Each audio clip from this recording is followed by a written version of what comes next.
superior to the Buddha when it comes to awakening. What about all the perfected ones, the fully awakened Buddhas who lived in the past? Have you comprehended their minds to know that those Buddhas had such ethics, or such qualities, or such wisdom, or such meditation, or such freedom? No, sir. And what about all the perfected ones, the fully awakened Buddhas who will live in the future? Have you comprehended their minds to know that those Buddhas will have such ethics, or such qualities, or such wisdom, or such meditation, or such freedom? No, sir. And what about me, the perfected one, the fully awakened Buddha at present? Have you comprehended my mind to know that I have such ethics, or such teachings, or such wisdom, or such meditation, or such freedom? No, sir. Well then, Sariputta, given that you don't comprehend the minds of Buddhas past, future, or present, what exactly are you doing, making such a grand and dramatic statement, roaring such a definitive, categorical lion's roar? Sir, though I don't comprehend the minds of Buddhas past, future, and present, still I understand this by inference from the teaching.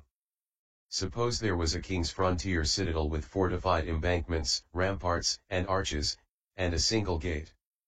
And it has a gatekeeper who is astute, competent, and intelligent. He keeps strangers out and lets known people in. As he walks around the patrol path, he doesn't see a hole or cleft in the wall, not even one big enough for a cat to slip out.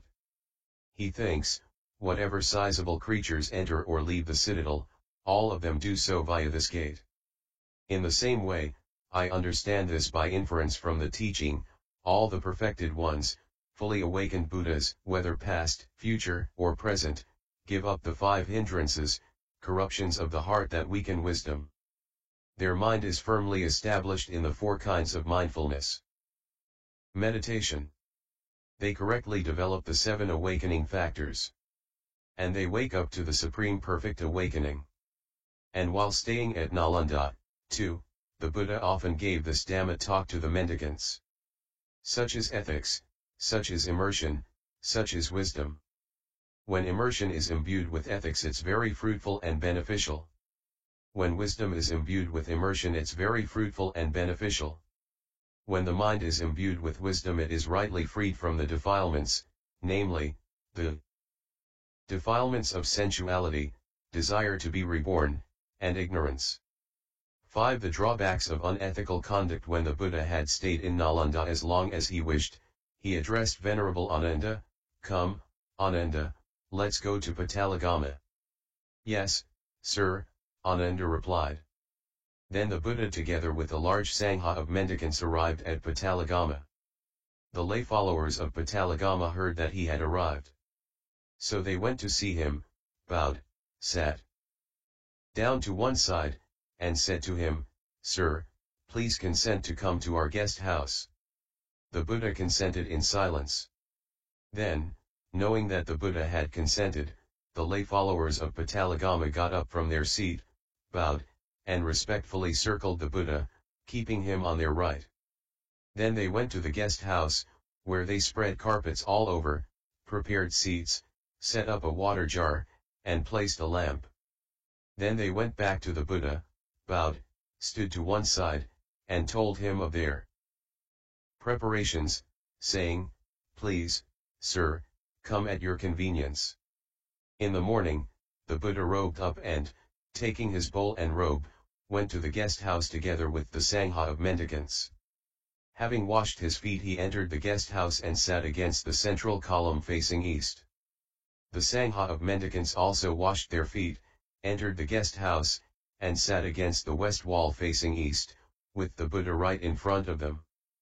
The lay followers of Patalagama also washed their feet, entered the guest house, and sat against the east wall facing west, with the Buddha right in front of them. Then the Buddha addressed them. "Householders, there are these 5 drawbacks for an unethical person because of their failure in ethics." "What 5? Firstly, an unethical person loses substantial wealth on account of negligence. This is the first drawback for an unethical person because of their failure in ethics. Furthermore, an unethical person gets a bad reputation. This is the second drawback.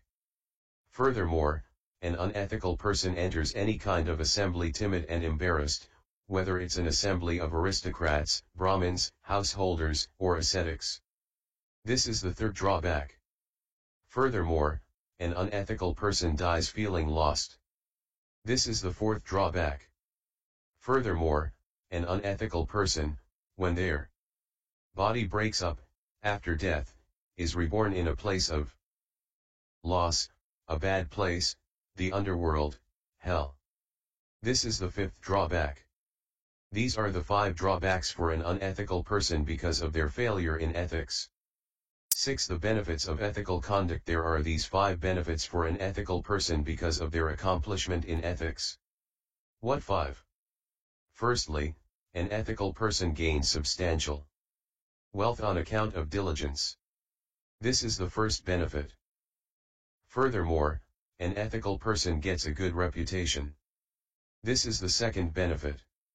Furthermore, an ethical person enters any kind of assembly bold and self-assured, whether it's an assembly of aristocrats, Brahmins, householders, or ascetics. This is the third benefit. Furthermore, an ethical person dies not feeling lost. This is the fourth benefit. Furthermore, when an ethical person's body breaks up, after death, they're reborn in a good place, a heavenly realm. This is the fifth benefit. These are the 5 benefits for an ethical person because of their accomplishment in ethics. The Buddha spent most of the night educating, encouraging, firing up, and inspiring the lay followers of Patalagama with the Dhamma talk. Then he dismissed them. The night is getting late, householders. Please go at your convenience. Yes, sir, replied the lay followers of Patalagama. They got up from their seat, bowed, and respectfully circled the Buddha, keeping him on their right, before leaving. Soon after they left, the Buddha entered a private cubicle. 7. Building a citadel. Now at that time the Magadhan ministers Sunita and Vasakara were building a citadel at Patalagama to keep the Vajis out. At that time thousands of deities were taking possession of building sites in Patalagama. Illustrious rulers or royal ministers inclined to build houses at sites possessed by illustrious deities.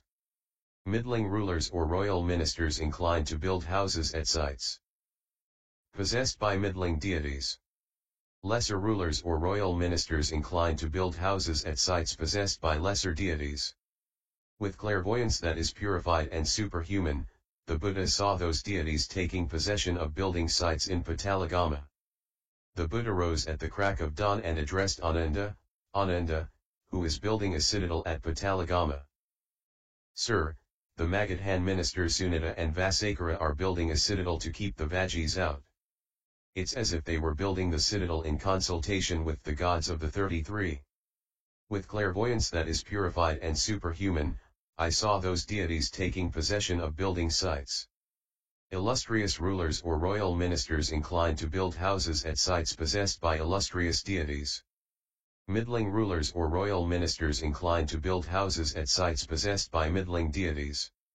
Lesser rulers or royal ministers inclined to build houses at sites possessed by lesser deities. As far as the civilized region extends, as far as the trading zone extends, this will be the chief city, the Pataliputra Trade Center. But Pataliputra will face 3 threats, from fire, flood, and dissension.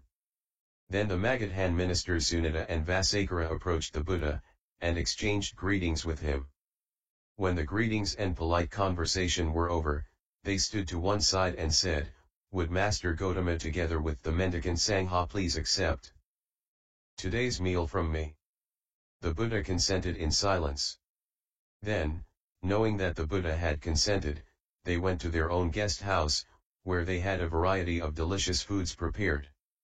Then they had the Buddha informed of the time, saying, "It's time, Master Gautama, the meal is ready."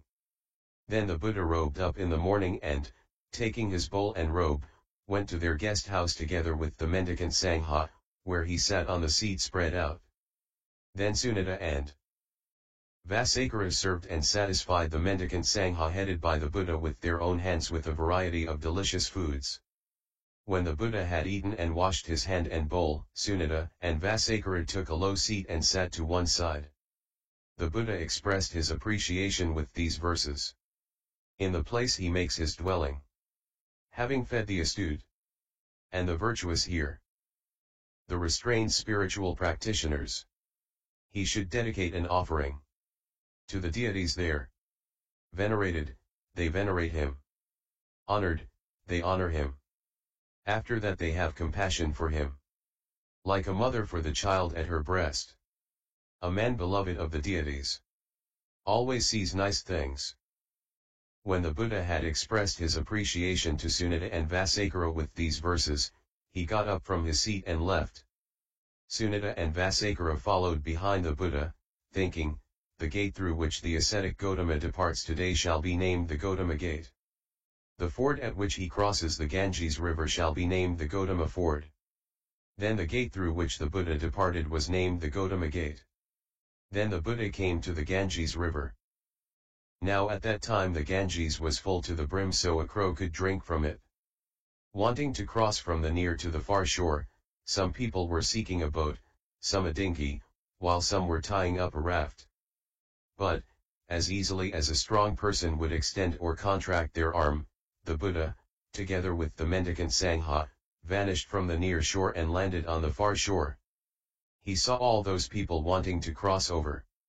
Knowing the meaning of this, on that occasion the Buddha was inspired to exclaim, "Those who cross a river or stream have built a bridge and left the marshes behind. While some people are still tying a raft, intelligent people have crossed over." 8. Talk on the Noble Truths. Then the Buddha said to Venerable Ananda, "Come, Ananda, let's go to Kodagama." "Yes, sir," Ananda replied. Then the Buddha, together with a large Sangha of mendicants, arrived at Kodagama, and stayed there. There he addressed the mendicants. "Mendicants, not understanding and not penetrating for noble truths, both you and I have wandered and transmigrated for such a very long time. What for? The noble truths of suffering, the origin of suffering, the cessation of suffering, and the practice that leads to the cessation of suffering. These noble truths of suffering, origin, cessation, and the path have been understood and comprehended. Craving for continued existence has been cut off, the attachment to continued existence is ended, now there are no more future lives." That is what the Buddha said. Then the Holy One, the teacher, went on to say, "Because of not truly seeing the Four Noble Truths, we have transmigrated for a long time, from one rebirth to the next.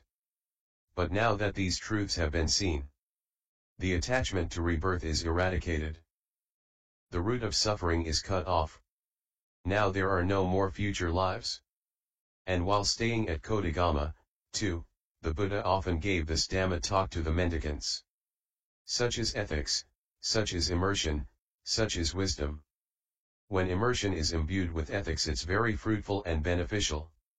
When wisdom is imbued with immersion, it's very fruitful and beneficial. When the mind is imbued with wisdom, it is rightly freed from the defilements, namely, the defilements of sensuality, desire to be reborn, and ignorance. 9. The deaths in Natika. When the Buddha had stayed in Kodagama as long as he wished, he said to Ananda, "Come, Ananda, let's go to Natika." "Yes, sir," Ananda replied. Then the Buddha, together with a large Sangha of mendicants, arrived at Natika, where he stayed in the brick house. Then Venerable Ananda went up to the Buddha, bowed, sat down to one side, and said to him, "Sir, the monk named Salha has passed away in Natika. Where has he been reborn in his next life? The nun named Nanda, the layman named Sudatta, and the laywoman named Sujata have passed away in Natika. Where have they been reborn in the next life? The layman named Kakata, Kalabha, Nakata, Katasaha, Tutha, Santutha, Bhatta, and Subhada have passed away in Natika. Where have they been reborn in the next life? Ananda, the monk Salha had realized the undefiled freedom of heart and freedom by wisdom in this very life, having realized it with his own insight due to the ending of defilements. The nun Nanda had ended the 5 lower fetters. She's been reborn spontaneously, and will be extinguished there, not liable to return from that world. The layman Sudatta had ended 3 fetters, and weakened greed, hate, and delusion. He's a once returner. He will come back to this world once only, then make an end of suffering. The laywoman Sujata had ended 3 fetters. She's a stream enterer, not liable to be reborn in the underworld, bound for awakening. The layman Kakata, Kalabha, Nakata, Katasaha, Tutha, Santutha, Bada, and Subhada had ended the 5 lower fetters.